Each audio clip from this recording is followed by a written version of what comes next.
the United States kind of supporting the European project Ukraine, it's all downside. It's all downside with the risk of triggering a nuclear holocaust.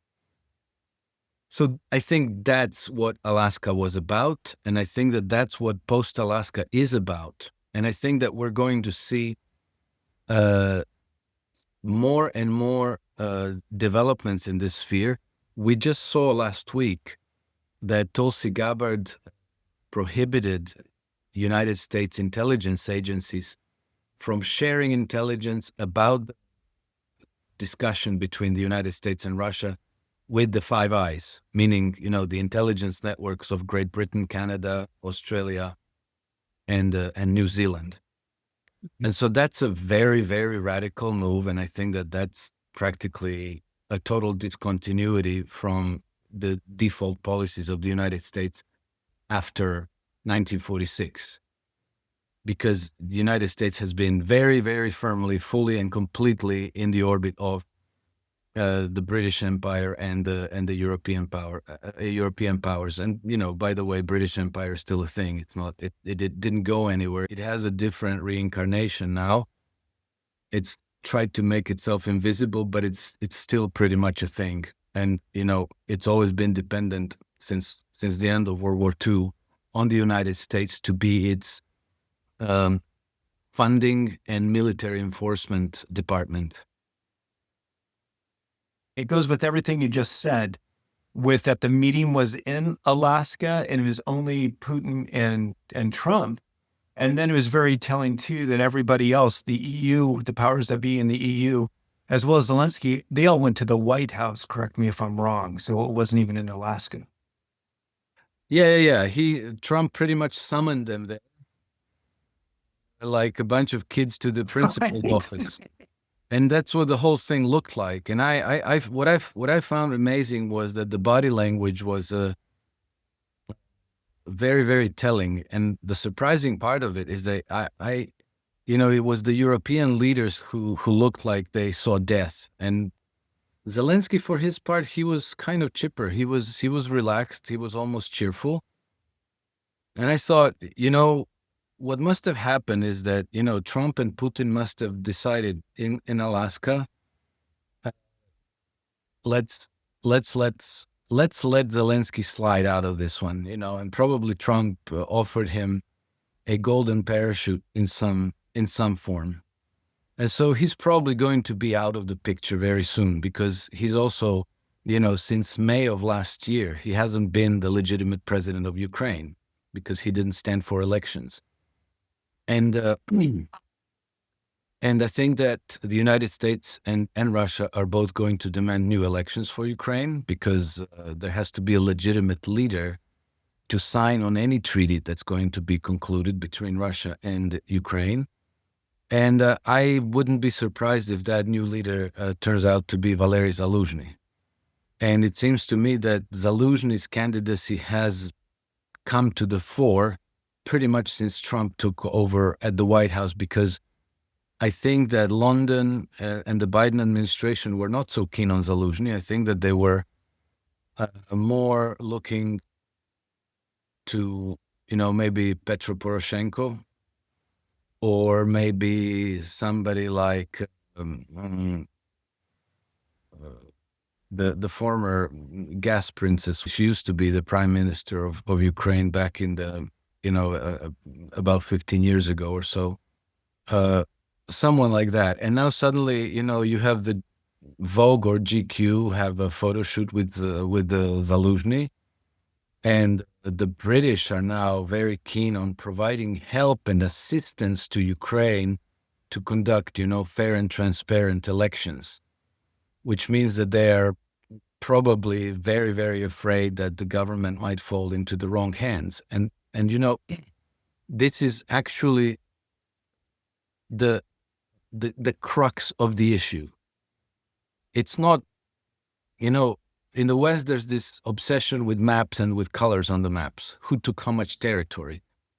That's not so important, particularly not to the Russians. They're really not obsessed with territory. What is the crux of the issue is whether the government in Kiev is going to be Western aligned, or if it's going to be to pivot back to Russia and be Moscow aligned.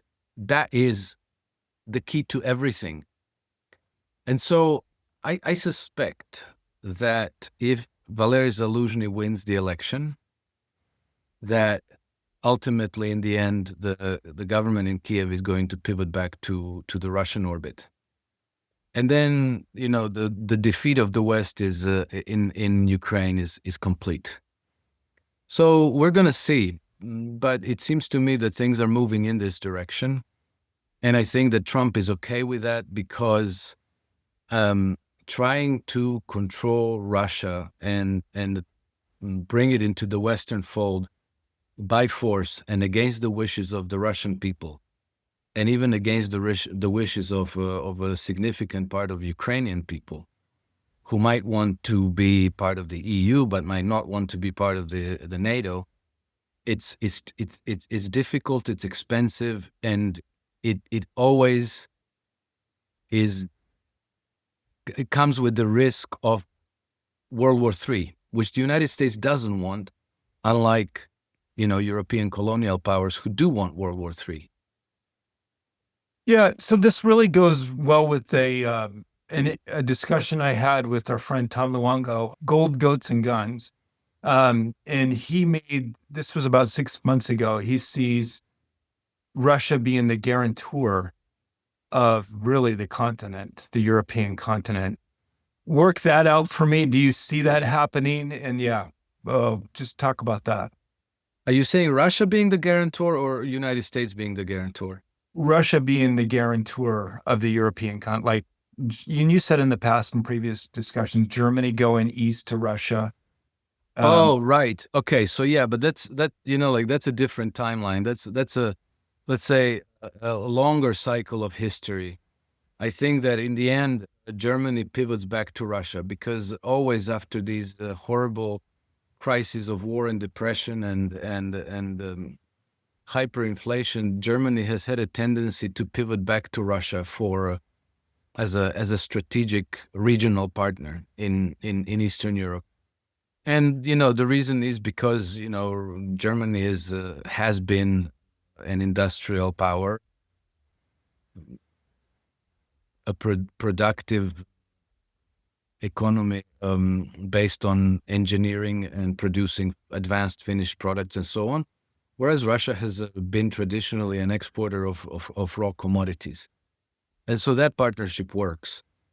And I think that in the long cycle of history, that's going to come to fruition again, not under the current government, the CDU and the Chancellor Merz, who is through and through a BlackRock man, but it's going to happen when his government is overthrown, and in the case that AfD takes power, the Alternative for Germany, which is another sovereigntist movement, like many that are emerging now in Europe, in Slovakia and in Poland, in Hungary, Croatia as well, and Romania. It's coming from the bottom up.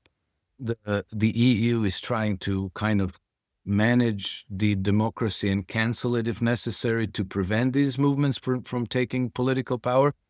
But I think that's only a matter of time because the EU is no longer viable. The Trump administration is openly supportive of the sovereigntist movement in individual countries like Marine Le Pen in France, like AfD in Germany and so forth, like Viktor Orban in Hungary. And so I think that little by little, individual European countries are going to be pivoting. It's not just pivoting to Russia, it's pivoting to the multipolar integrations, to the BRICS organization, to the Belt and Road initiative that's being pushed forward by China and Russia and India and so forth.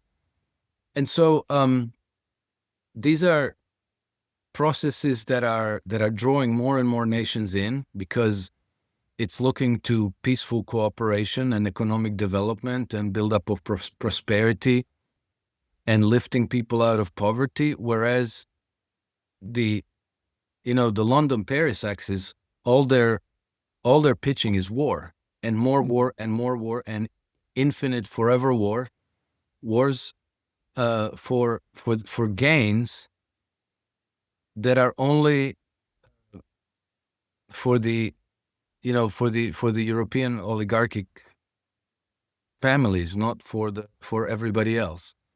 So I think that it's the time for that political platform is now over, and I think that something completely different is going to take its place.